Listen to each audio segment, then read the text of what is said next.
E aí, gente, beleza? Pessoal, vou fazer a correção aqui das atividades da última aula, que era referente ao conteúdo de função, e que era para classificar o tipo de gráfico, né?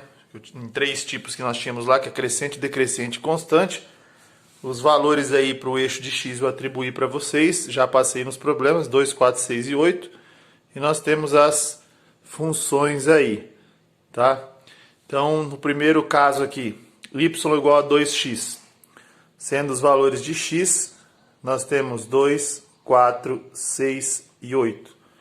De acordo com o que a gente estudou, que eu passei para vocês aí, esse 1 é nosso valor fixo e o x seria a variável. Então, nossa variável, que é x, tá?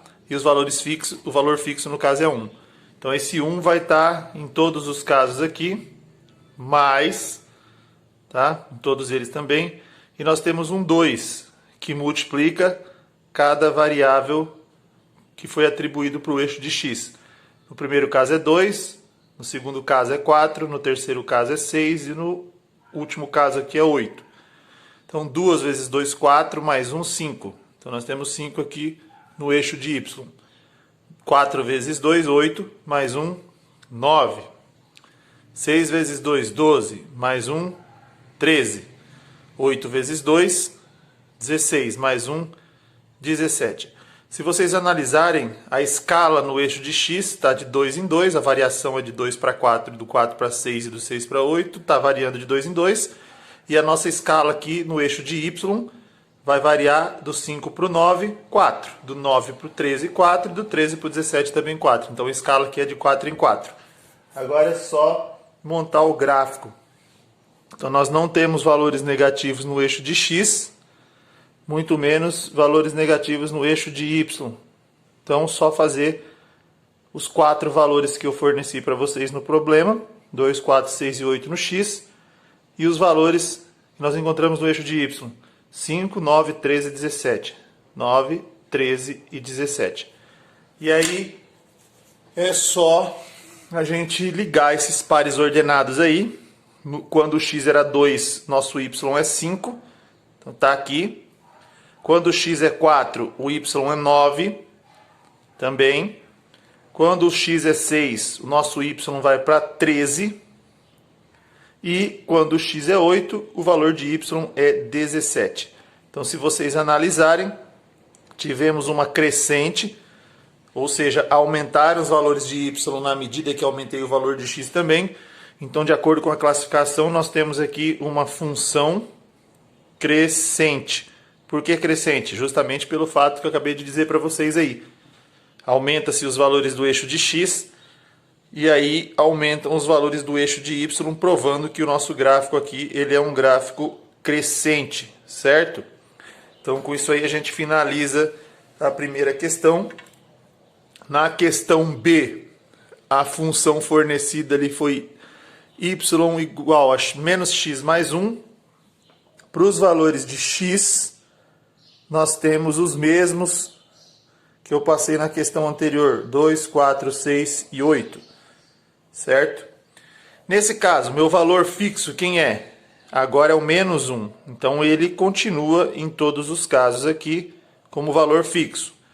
Só que agora, o meu variável, ele é x, porém com sinal de negativo. Então, vou escrever nesse caso que o x é 2, aqui é 4, 6 e 8.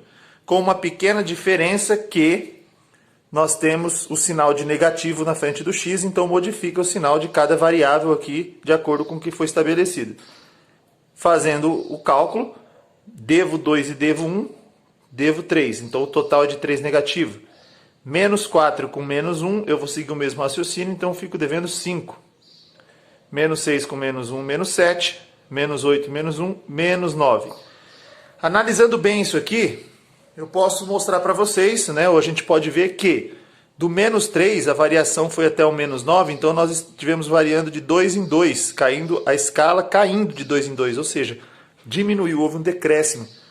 À medida que houve um acréscimo no eixo de x, de 2 em 2, houve um decréscimo no eixo de y, então na realidade o que acontece? Vai ser uma função decrescente. Bom, a partir daí nós fizemos o quê? encontramos os pares ordenados, né? A partir disso, a gente vai montar o eixo de x e y no gráfico cartesiano.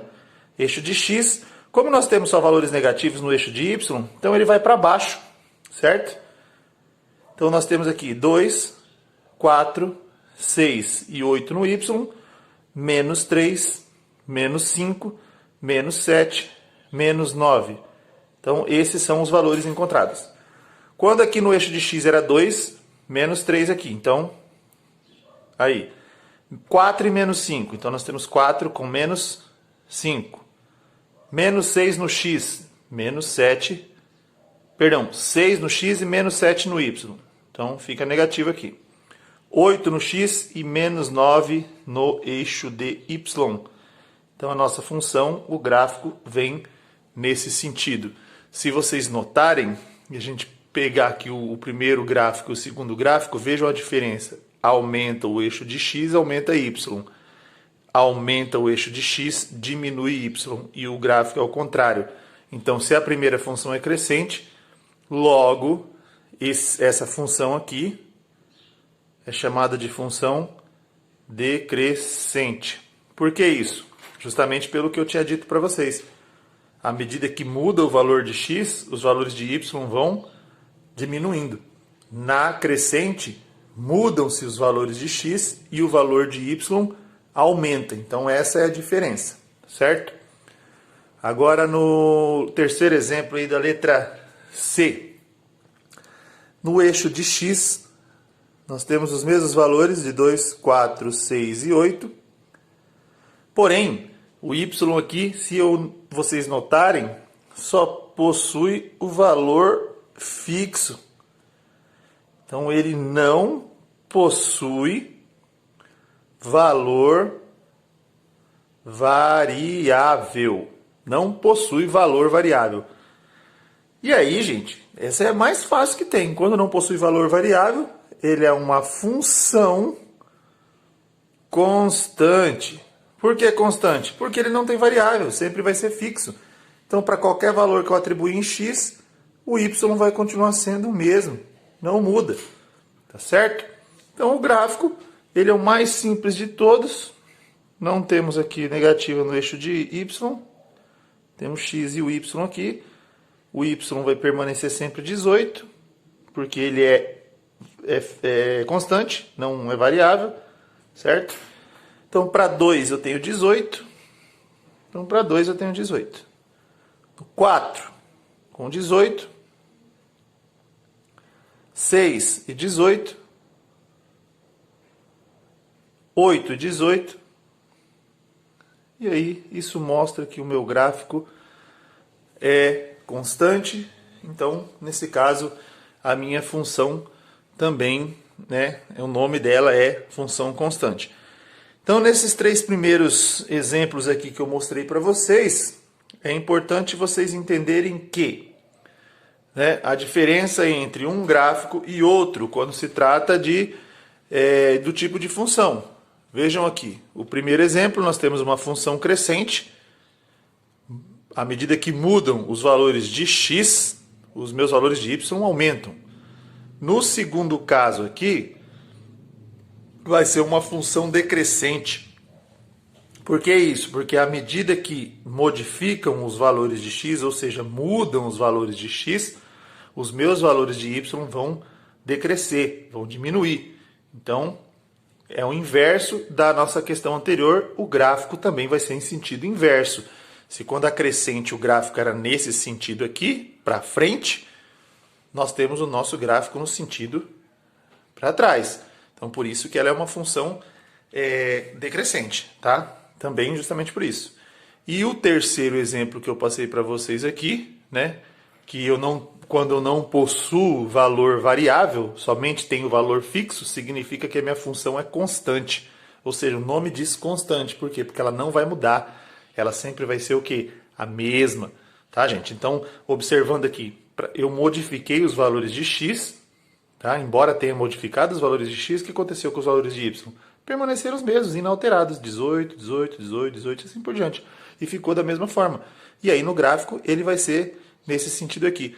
Se fosse 10 aqui, ele seria 10 ou negativo, enfim, mas não mudaria a questão do gráfico, certo, pessoal? Então aí a gente finaliza essa primeira parte da correção, o restante eu vou estar fazendo com vocês aí na segunda parte, ok? Então, até lá!